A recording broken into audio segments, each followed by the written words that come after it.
বাংলাদেশের পাহাড়। গারো পাহাড় অবস্থান ময়মনসিংহ। এটি বাংলাদেশের সবচেয়ে উঁচু ও বৃহত্তম পাহাড়।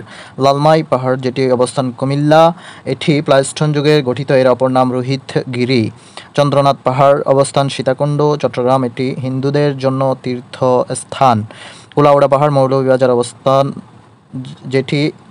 যেখানে ইউরেনিয়াম পাওয়া গেছে। চিম্বুক পাহাড় বান্দরবানে অবস্থিত, এটি কালা পাহাড় বা পাহাড়ের রানী নামে পরিচিত। জয়ন্তিকা পাহাড় সিলেটে, হিমছড়ি কক্সবাজার এবং আলোটিলা মাটিরাঙ্গা খাগড়াছড়িতে অবস্থান করছে। আলোটিলার তথ্য হচ্ছে খাগড়াছড়ির সর্বোচ্চ পাহাড় এবং এটি অন্যতম পর্যটন কেন্দ্র। বাংলাদেশের উপত্যকা বা ভ্যালি। দুই পাহাড়ের মধ্যবর্তী বিস্তীর্ণ সমতল ভূমিকে উপত্যকা বা ভ্যালি বলে। উপত্যকা এবং তার অবস্থান: হালদা ভ্যালি খাগড়াছড়িতে অবস্থান, Balishira valley Moulvibazar, Napitkhali valley Cox's Bazar, Sangu valley Chattogram, Bengi valley Kaptai Rangamati এবং মাইনীমুখী ও সাজেক ভ্যালি রাঙ্গামাটি অবস্থিত।